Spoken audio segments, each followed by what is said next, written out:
There's an old saying that there's no rest for the wicked, Dan Mahar. And clearly, you and I are the wickedest. And if the kids want to use that as meaning the best, OHL podcasters out there, then by all means, let's go with that. But we will not rest until the NHL draft has come and gone. That draft coming up this weekend. And as we've been talking about all season long here on the OHL podcast, it promises to be a bumper year for the Ontario Hockey League, including likely the first overall pick. But we'll get to all of that. This is just a way of reminding you that we will be in your ears for one more week still. When Canada Day arrives, you'll get another episode to hopefully keep you satisfied through the summer, and then we'll get back to things as the season is ready to get underway in the fall. But for now, we welcome you to the penultimate episode of the OHL podcast for this season, the second last that we will be doing. And remember, your feedback is always welcomed. OHL podcast at Rogers.com. Tag us on X. Dan Mahar is at his name, Dan Mahar. I'm at Farwell_OHL. Like, subscribe, leave a review, tell a friend. All of these things matter a whole heck of a lot for the work that we're doing on this end.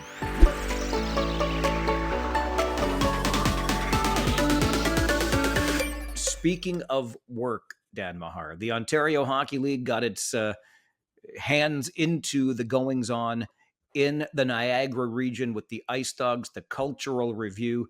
And let's start there with the Ice Dogs, because the final piece is now in place. A new head coach. We talked about the general manager, Frank Evola, last week. Now, Chris Barch has been hired as the head coach. And I'll just start with this. I think if you're an OHL team today and you're looking to hire from organizations that have a pretty decent pedigree, going to Windsor to get Frank Evola isn't a bad way to do it.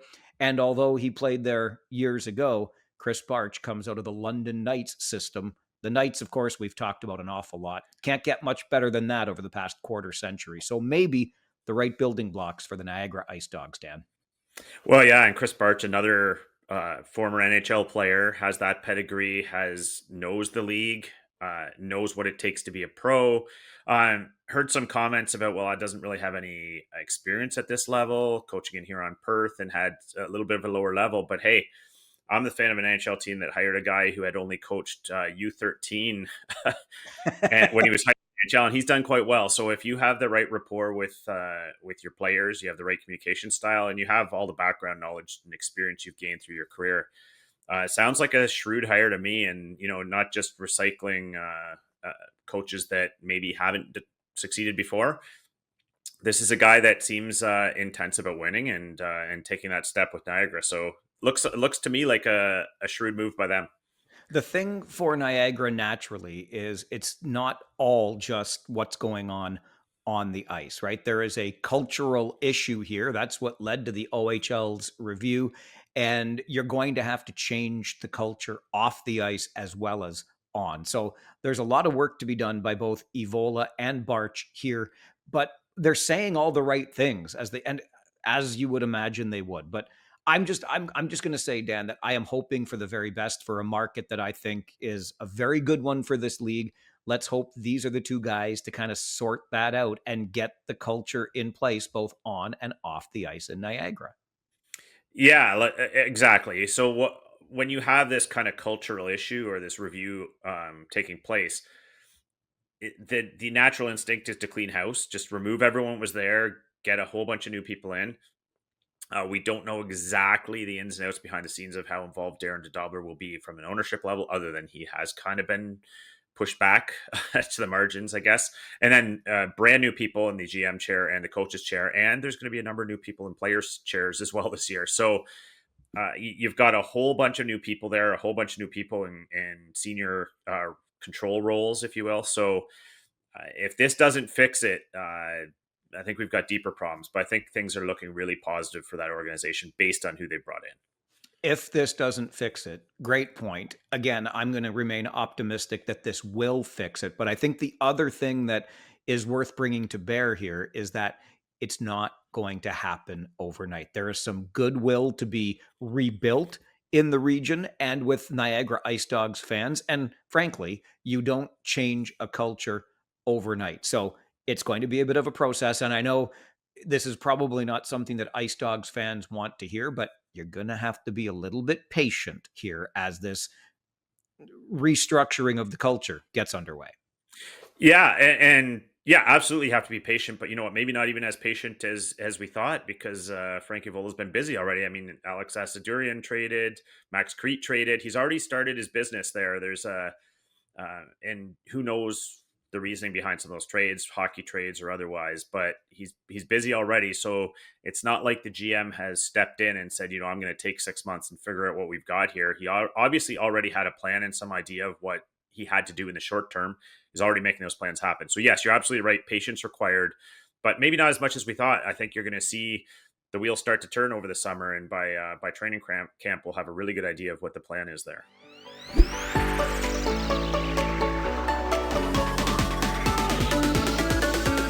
It's funny you should mention the Alex Asadorian trade to Barrie for Grayson Tiller, because I look at that as probably among the most significant moves we've seen in this offseason so far. The rest I would kind of, I think, characterize as tweaks on rosters, or just making sure you've moved out some players that might be overagers that you wouldn't have room for, as an example. But I'll run them down for you. And another Ice Dogs trade involved in this with, of all teams, the London Knights, but Max Crete goes to London.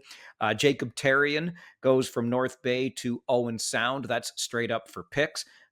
Pete's and Bulldogs swap imports. Matthew Soto goes from Kingston to Peterborough. Ethan Miedema from Kingston to Guelph. There's a couple of examples of players that would have been OAs or are OAs, but Kingston obviously deciding those are not OAs that they're going to be keeping.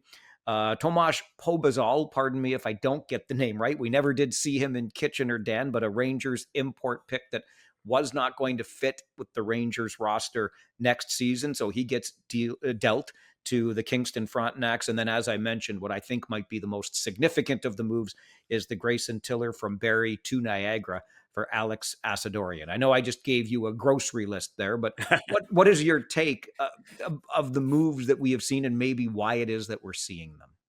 Yeah, well, I mean, they're all kind of different reasons, I guess, or motives. We just referenced the Ice Dogs trade with a defenseman for a forward, so you're kind of reshaping the needs of your roster in both cases, right? For Barrie and Niagara, you talked about some teams clearing up overage situations when you know the Miedema and Soto, etc. Moves teams that have an embarrassment of riches, I guess, if you will, in terms of potential overagers. So they're tidying that up well they can. Getting in that trade market before it gets overheated, maybe in September. And then the Pobajal one was a little different, I guess. It's a different category of trade. You have Mike McKenzie, the GM of the Rangers, referenced that they have a lot of 5'10" skilled forwards. Didn't really have room for Pobajal.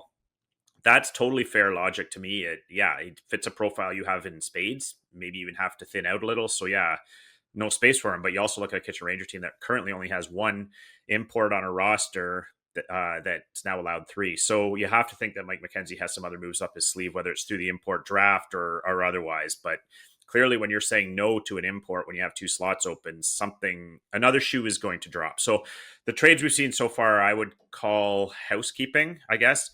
Recalibrating your roster based on what's coming back or what you have to do before everyone shows up at camp. So we see these year over year, just some minor tweaks, but I think some of these are going to also be considered shrewd once we get into the season. Like Grayson Tiller can bring some bite to that back end for the Dogs. So there's some little moves now that seem minor, but come December and January, it might be, wow, why didn't we get that guy when he wasn't all that expensive? Housekeeping is an excellent word for it. And I like your point on Tiller, because I agree. This is a guy that has a little bit of that edge on the back end. And remember, as the Ice Dogs try to reshape everything off and on the ice, the absence of Owen Flores is going to be considerable for the Ice Dogs to contend with. So if you're going to build from the blue line out. And I suspect they'll figure out something in between the pipes as the months move on here. I think they would have to. And if you look around the league, there are a couple teams kind of in a similar situation. A guy they relied on heavily between the pipes last year is not going to be there. So when you look at these three or four teams, you can think of that they might need to upgrade in net here, and that can come through a lot of ways. We've seen it come from waivers from the other CHL leagues with Austin Elliott last year. We've seen it come from the import draft. We've seen it come few different unexpected sources. So it's not always necessarily trade for trade between two OHL teams, but you will see movement because I guarantee you the Ice Dogs aren't the only team that might want to add in the net position right now. And you see the movement of import players as well, Dan. And I can't help but think that's got something to do with the fact that the extra import slot now opens up for these OHL teams. Says Captain Obvious, I suppose, but that's why things are looking a little bit different in that department as well. Yeah, and it's interesting philosophically, isn't it? Because you look at what GMs have to figure out right now, and when you have the extra slot open, some of them look at their roster. So we're seeing different dynamics now than we've ever seen in the past. So with the influx of younger players who had NCAA ambitions coming to the CHL or OHL, at least for a year or two, a lot of these camp rosters are pretty loaded right now. So some GMs are making that assessment and saying, do we even have room for a third import? And others are saying, well, we might want to jump on this now and get the best available imports before they all get snapped up, and we're figuring out how to fill our slots with kind of the leftovers, if you will. So the GMs are kind of deciding, like, am I in panic mode and figure it out now, or am I patient and waiting to see what opens up and see who steals a spot in the roster, and maybe we don't need to fill that third slot. So what you're seeing right now is a lot of that deep thinking going on from GMs, and obviously some have found their answer, or they think they found their answer, and others haven't. So it'll be really interesting to see it going forward, because this year is different than any other year we've seen in the past. I think, Mike, where most teams are pretty sure what they're going to have after the import draft, and they don't have these loaded rosters. You usually have some teams that want to move a couple bodies and other teams that need bodies. Right now, when I look at the rosters around the league, they're a lot more full, I think, than we're used to seeing.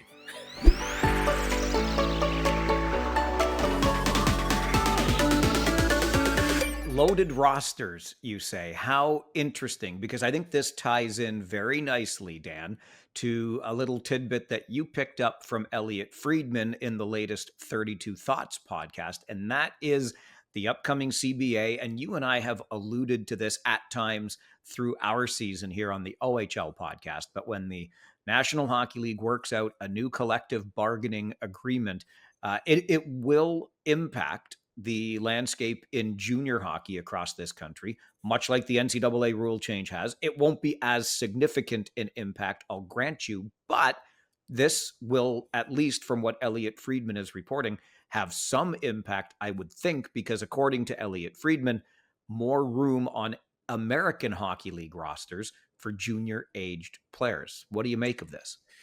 Well, this is kind of something they've been hinting at for a long time, and it sounds like NHL teams have kind of been angling for it for a couple CBAs now, and it feels like this is the one where it's finally going to drop, where uh, there's some sort of allowance for junior age players to play in the AHL beyond what it currently was, which was, I think, you had to have completed 4 years. In other words, you had to be an exceptional player status or something who had played 4 years in the OHL before you could move in prior to your overage season.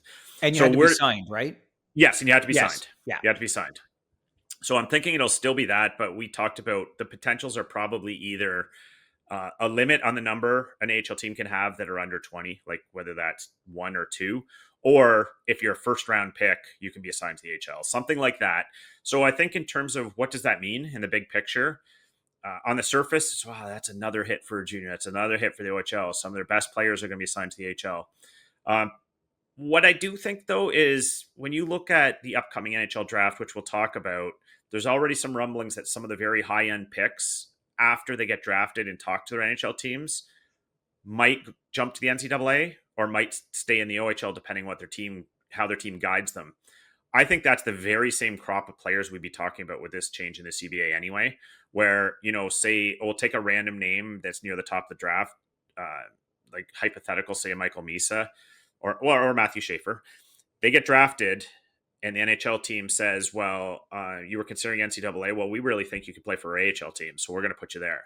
So the net result might not be any different for the OHL. But I think it's gonna be a small crop of players, because I really don't think there's a whole lot of junior, like teenagers, that are ready for the AHL. It's a man's league. It's a different league than the NHL. It's just those random few. So I don't see a whole influx. Unfortunately, it will be the high end guys. So, from the NHL/AHL perspective, advantage to something like this is obviously a little more control over that player in terms of within your system overall, be it the National Hockey League team or the American Hockey League affiliate.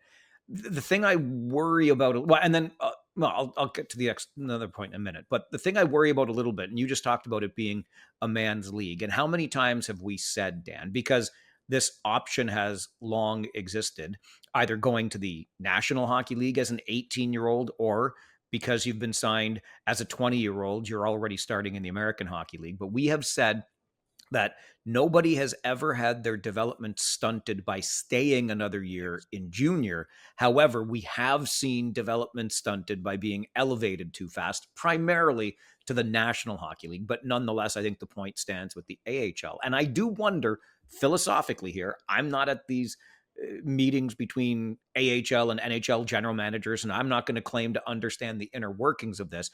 But as good as, and just to use the examples you just shared, Matthew Schaefer and Michael Misa are, will they benefit more from staying in junior hockey and dominating with top minutes, power play time, et cetera, or playing a third pairing in the American League or a second power, whatever the case may be?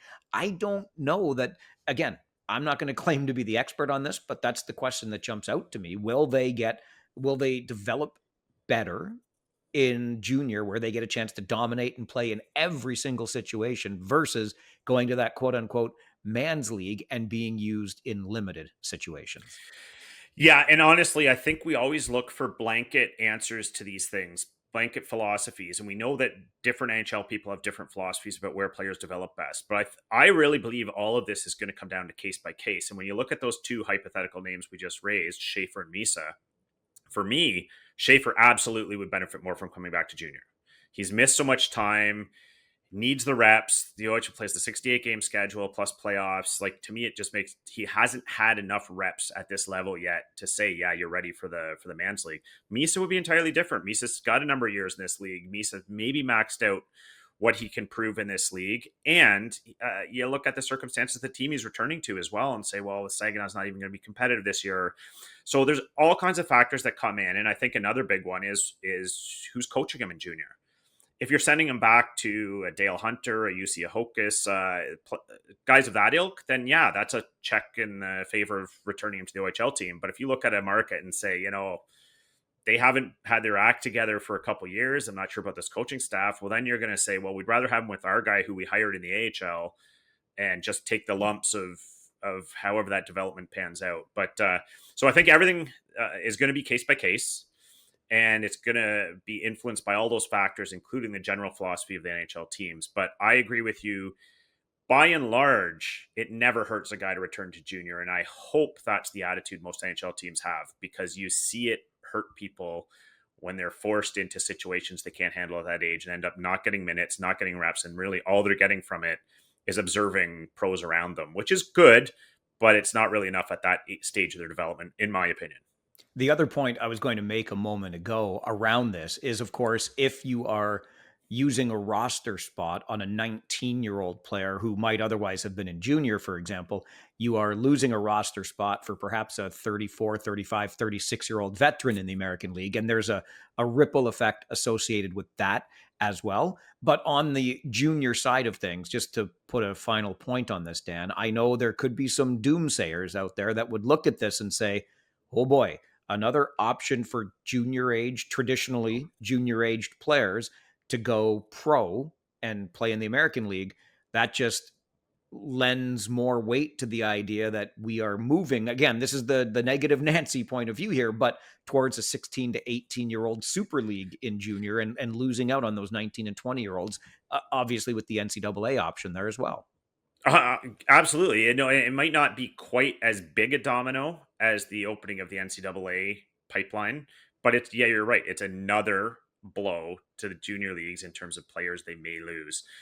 And I think all we can lean on in that regard is just the fact that 18 and 19-year-olds, these players will struggle in the AHL. There's no doubt. So I think what you're likely to see for the handful that do go play in the AHL is that a number of them will return by Christmas or at some point in the year. And that might be the plan all along of the NHL team. immerse them in the pro game, let them see how it works, let them get used to some of the travel and the gym and et cetera, et cetera, and then return them mid-season when we can add some of those vets. Because just a small note on the AHL, if these NHL teams want their AHL teams to be successful, I read a very interesting article recently from The Athletic that talked about the champions in the AHL, and they are almost all, going back over the last 20, 30 years, almost all veteran laden teams. So if you have young kids on your team, you're going to struggle for that team to be competitive in the AHL. So I think you'll see some of that midseason shuffling if you really want them to experience winning as well, because for all those reasons. So I think it's going to mess with junior. It's going to mess with OHL a little bit, but it might not be the end if you see a player assigned to the AHL in October. All right, we may only be approaching the end of June, but the Ontario Hockey League has released its schedule for the season to come. And sadly, your team will still be playing another team 8 times next season. And the NHL draft could see more than 8 OHLers going in the first round. Stay with us as we continue this week on the OHL podcast.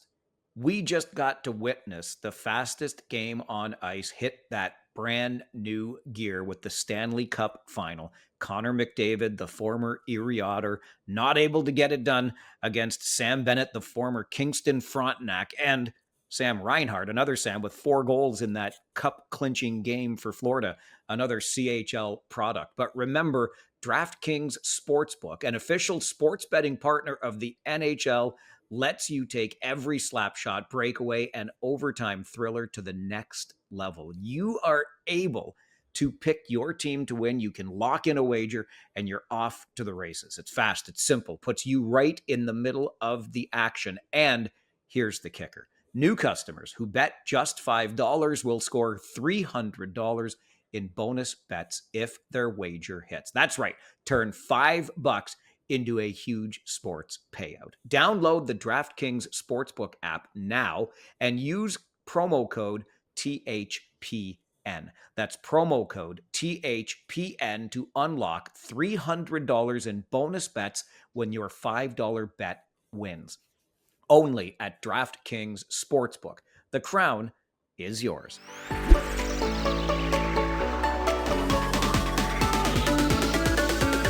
Dan, I don't know how much you make of the release of the Ontario Hockey League schedule. As somebody that works in the league, for me, it's all about where am I going and when, how much bad weather is likely to be impeding those travels along the way. I can't imagine anything much worse than last season when it comes to the impact that the weather had, especially from January on. I truly, in all of my years, can't remember as many white knuckle drives as we got a season ago. But strictly from the selfish Kitchener Rangers perspective, the team that I cover, I looked at the schedule and thought, it looks an awful lot like last season. I'm going to see the same teams on the same road trips as the Rangers put together Flint, Saginaw, Sault Ste. Marie trips. We're going to Kingston, Ottawa, basically the same weekend as we did a year ago. The North Bay Sudbury trip's going to happen over Christmas, so I can't wait to spend New Year's Eve again in the beautiful city of North Bay, and so on and so forth. But for us, and I know we've talked about this before, and it's not to pick on Owen Sound, we could throw Guelph into the mix as well.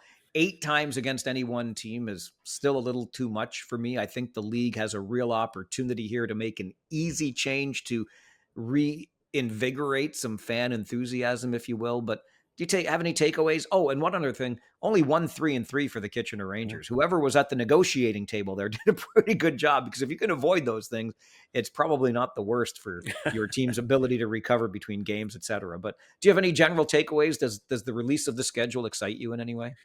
Not so much, because it like you said, it rolls year over year pretty similarly. I do like that they're minimizing 3-3s. That's a big one for me, mostly from the standpoint of the ability to compete on the 3rd and 3. I know every team has to do it, but you're also asking, like we talked about, you're asking 4,000 to 8,000 fans to buy tickets to those games, which are lower quality. So I think that's good that they've done that. And I mean, I could nitpick little things. You referenced the travel, and I've already heard some people around the OHL loops talking about booking their travel plans to go see their team on the Eastern Swing or the Western Swing, you name it. Those longer trips, those weekend trips, I mean, it's nice if they're early in the year or later in the year when the weather has a better chance of being nice. Otherwise, I think for someone like me anyway, it's play it by ear, because if you're considering driving to Ottawa in February, might want to buy those tickets a day or two before once you have the forecast. So it's like, yeah, there's little things about the schedule I'd like to see tweaked. Maybe some of those 8 games against the rivals, put those in the dog days of winter when fewer people really want to travel anyway. So but yeah, I think it's pretty standard fare from what we've seen, right? That's a really good point about the fans that do travel from market to market. And I remember a few of them. You referenced that Ottawa trip in February. It started Kingston, then to Ottawa, then to Peterborough. It was Family Day weekend here in Ontario. And I know fans that didn't make it to Ottawa that weekend because the weather was just so bad. Don't blame them one bit. But to bring it full circle, the point I wanted to make is the fans in this league who are hardcore fans, they will follow their team anywhere and save for really brutal weather. They're going to make it to the other market. There's a handful, a couple of dozen of these hardcore fans that just love getting out to the other markets.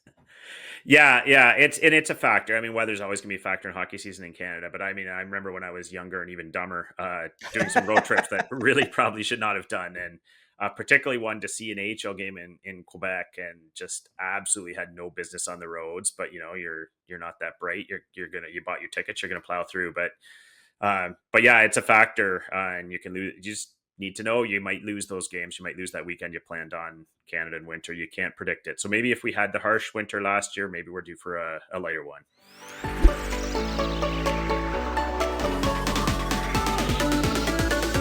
As much as I still think there's an easy win for the Ontario Hockey League in rebalancing the schedule so you don't see any one team 8 times, I do like what the league has done with rivalry week. Why not pick that weekend in October and have every team face off against a quote unquote rival? I think that's an excellent idea. So you get the home and home in those mid October games across the league. The part that I don't love is more cross league with Q teams playing. I mean, the Sudbury Wolves are going to play against. I get it geographically, it can make some sense, but I don't love the out of league crossover games personally. I don't mind them as much when they're exhibition games, because it shows you a different flavor, different team, maybe a little intrigue. But yeah, when it's counting in the standings is a different animal, because your opponents don't get to play them, or don't have to play them, depending on how you look at it. Exactly. So yeah, so it could skew things, which I don't love. I do. You're right. I do love the rivalry concept. I just throw my little asterisk and caveat in there that maybe the rivalry thing would mean more if they didn't play them so bloody many times. But I do love it from a marketing perspective, and you're right. Have it all at the same time. It's something. I think it's a nice twist from the league.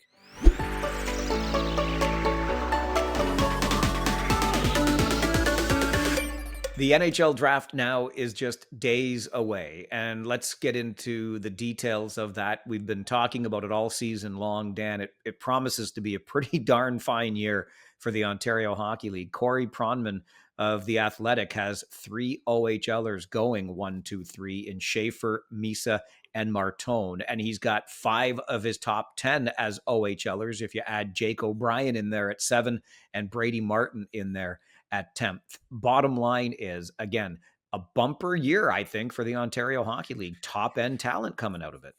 Oh, 100%. Yeah, you look at the top 10, you just referenced a number of names that are almost certain to go in the top 10, in varying orders. I've heard different lists and different chatter that Martone could slip a little just by not being a center, but Brady Martin could go as high as 4.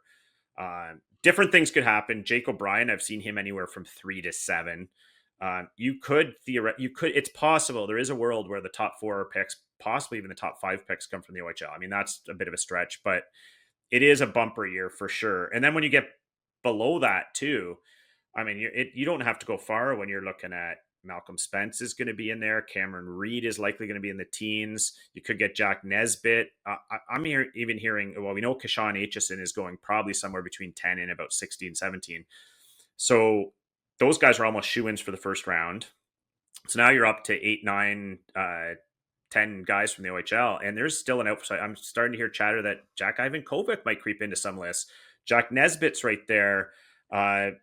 You might even get Henry Brstevich slipping into the back end of the first round with the run on right D's that are needed. So no matter what happens, and I mean, it's not the end of the world if a couple of those kids slip into the second round, but I'd say in the first 40 picks of this draft, you're almost certain to get like a dozen to 15 OHLers, which is absolutely a bumper crop. I just want to make sure I've got this straight when it comes to Brady Martin, good old farm boy from Woolwich Township, right in the area where we live. He's he's not going to go to the draft because it's time of the season. He's got to be working on the farm. So you're going to go in the first round and you're not going. I'll tell you what, that tells me something about this young man's character. He's not about the pomp and the circumstance. He's about doing a job, and in the hockey season, that's playing hockey. And in the off season, that's making sure the chores are done. He's going to be choring on the farm instead of sitting there in the arena.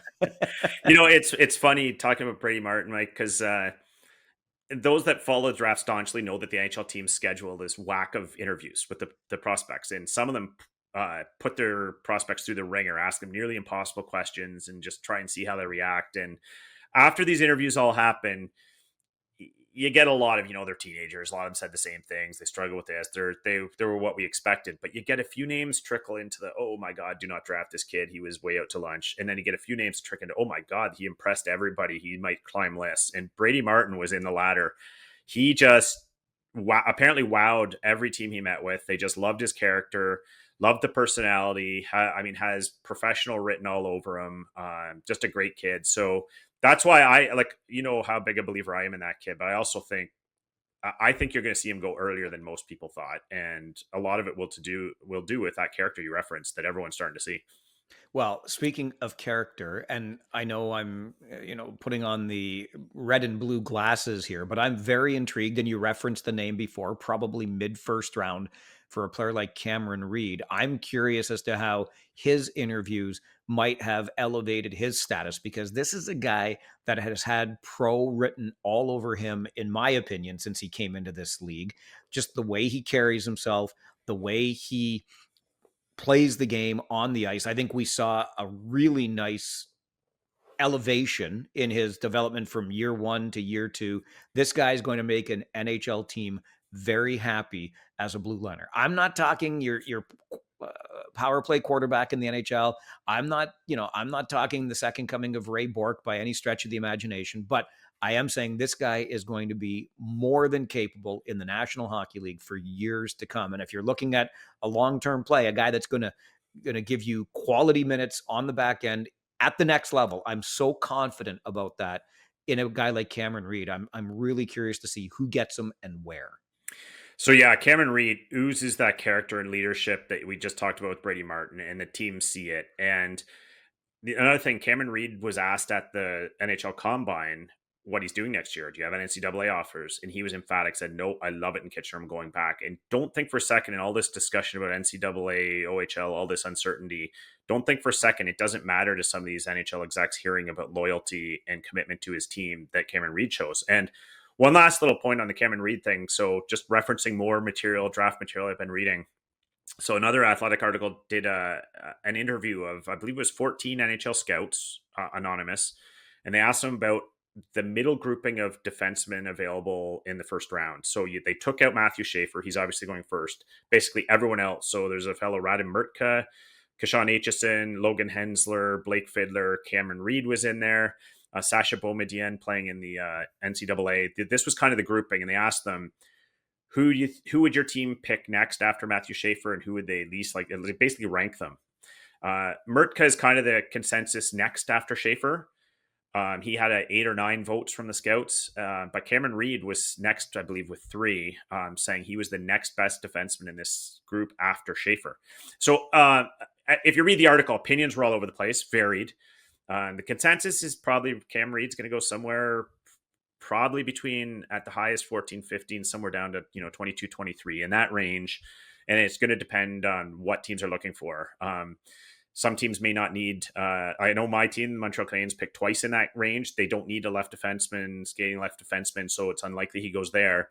But if they don't pick a guy like Cameron Reed, it's not because of Cameron Reed. It's because of those organizational needs, because every team's going to like a Cameron Reed based on what he brings on and off the ice, as you referenced. Final note, and just to talk more about Matthew Schaefer, you made reference to it earlier where you said, Dan, that it probably wouldn't hurt him to come back to junior given all the time he missed last season.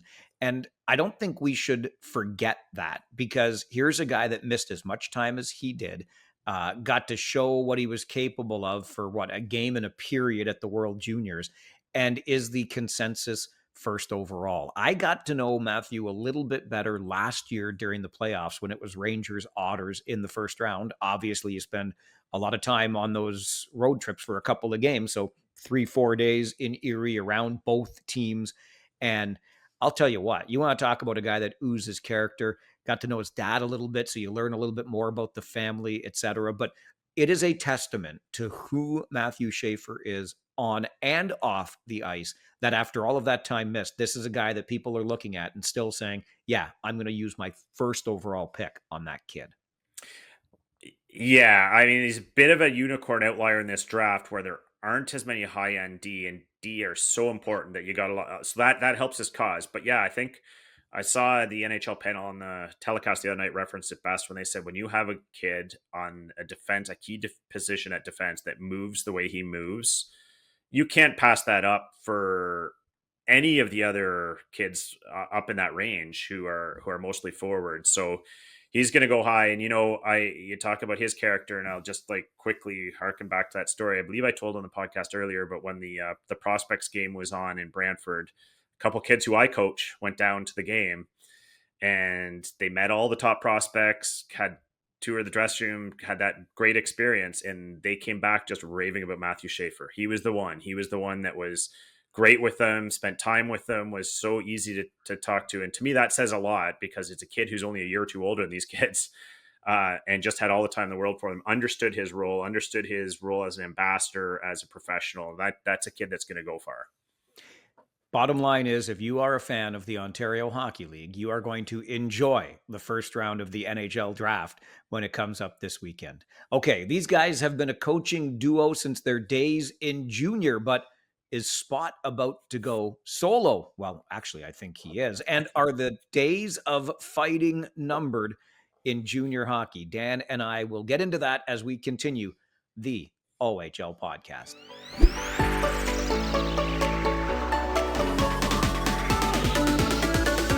A reminder to give us a like, subscribe, leave a review, and tell a friend about this podcast. Every bit that you help us spread the word helps a ton. So please take a moment to do that. The reviews, the ratings, you name it, and send an email anytime. ohlpodcast@rogers.com.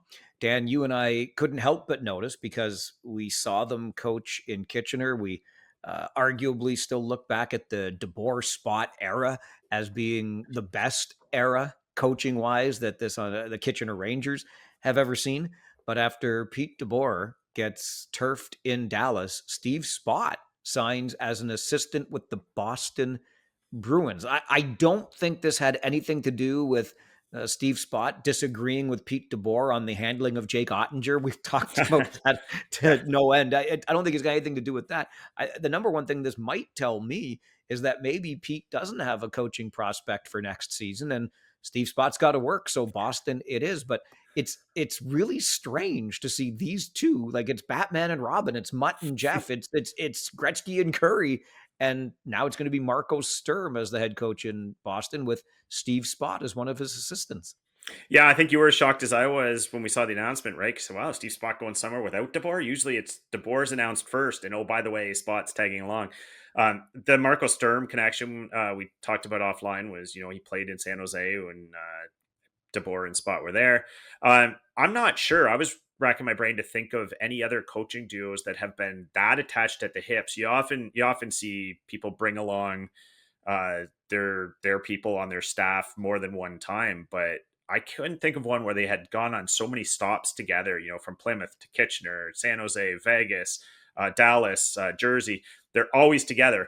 And so who knows, maybe it's just a case of they recognize that and said, geez, it's been, 25, 30 years. Maybe it's time we just explore something different. Or maybe Sturm called up Spot and said, Pete, nothing happening right now. I might explore this opportunity for something new. Uh, and that's just the decision they made. But yeah, it could mean that DeBoer is not necessarily planning to seek a gig this year, or maybe there's just nothing on the burner and Spot had to take what opportunity he could. But yeah, definitely it's been a while, other than a couple years in Kitchener when DeBoer left for the NHL and Spot didn't immediately follow, that they haven't been together. So it's a new era dawning.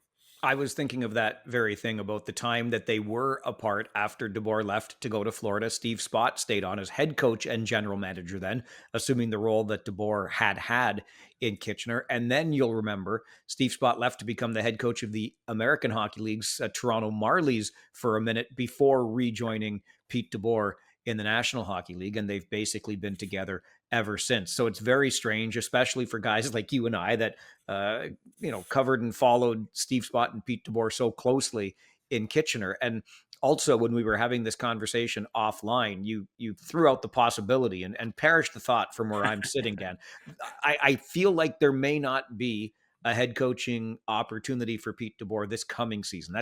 That's just one of my guesses as to why Spot would end up signing somewhere else. But you floated the idea that maybe Pete DeBoer has reached that age and stage where he's like, you know what, I've had it, and I hope not, because this guy has clearly shown that. I know that the critics are just going to say, well, but he hasn't won the big one. But year after year after year of consistency, Final Four play, etc.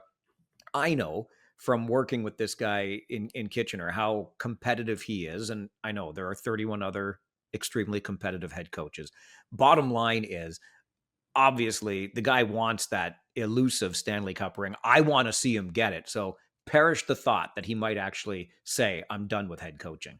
Yeah, I think he's definitely not old enough to say I'm too old to do this, and he wants that big one. And yeah, it's absolutely unfair to think of him as a, because sometimes when you've been in so many places, the thought is, well, this guy's just recycled. We don't want to hire another recycled guy. Let's get someone new that might do something different. But when you look at Corey Perry losing the Stanley Cup Finals 5 years in a row now, and all these different teams, well, Peter DeBoer is pretty much the coaching equivalent of that, where you look at everywhere, he's probably the most successful coach ever to not win it, because he just doesn't matter what situation he goes into, that team seems to make the Final Four or beyond. It dragged that Jersey team, which wasn't very strong at the time, to the Cup Finals, got there with Vegas as well. And then everyone else has been Final Four. So outstanding coach. I'm sure he still has plenty more to offer. It might just be a little bit of a much needed break for him for now to recalibrate and see where the next step is and see what opens up. And he can be choosy about where he wants to go.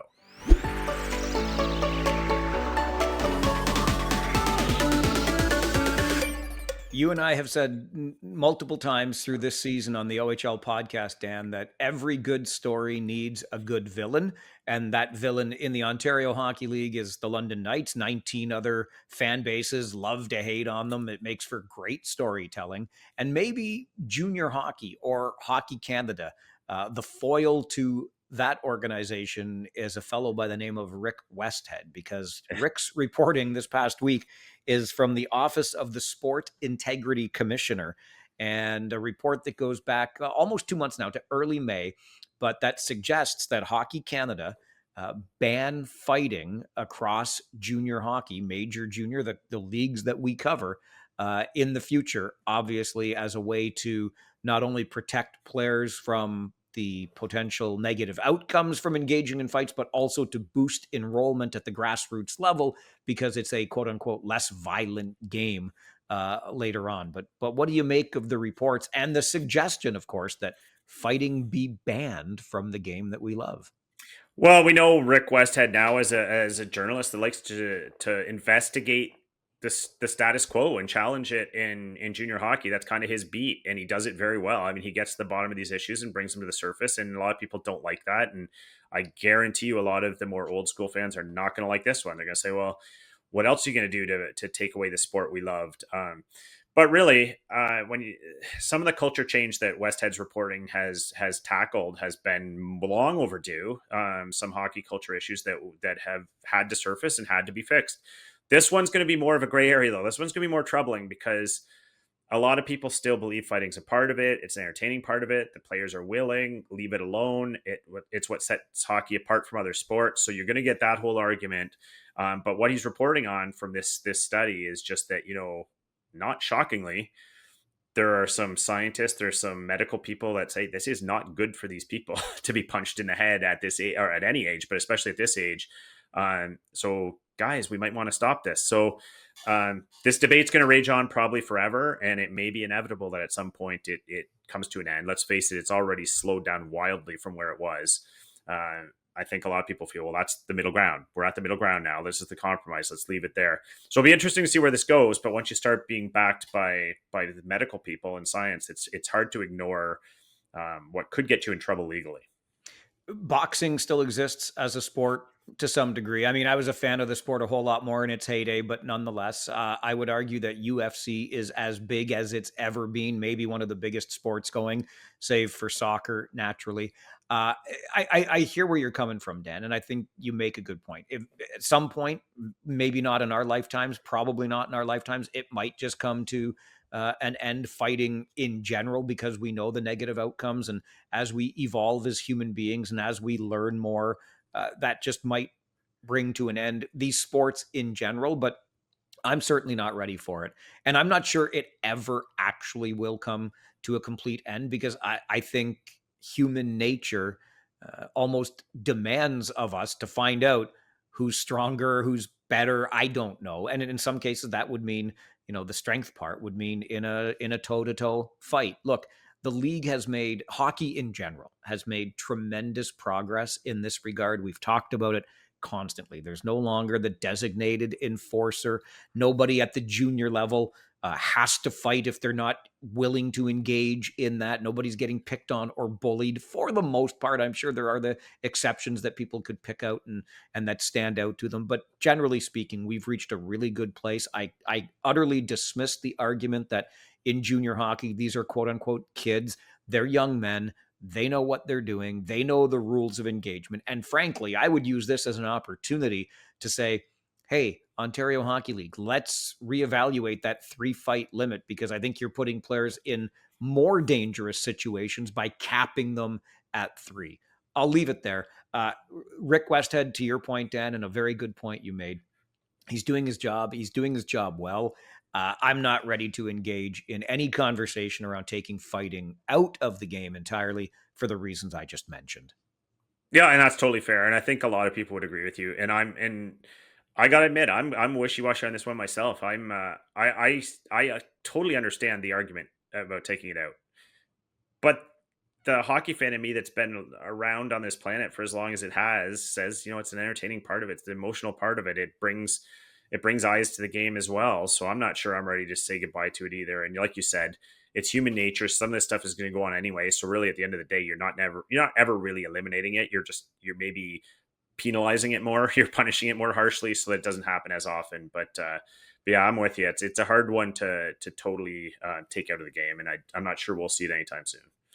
Dan and I hope you are looking forward to the NHL draft as much as we are coming up this weekend. Remember, your reviews, your ratings, your likes, your comments, anything, your feedback always helps what we're doing here on the OHL podcast. So keep it coming. Drop an email anytime, ohlpodcast@rogers.com. You'll find Dan on X at his name, Dan Mahar. I'm at Farwell_OHL. And we'll be back with one more post draft episode of the OHL podcast.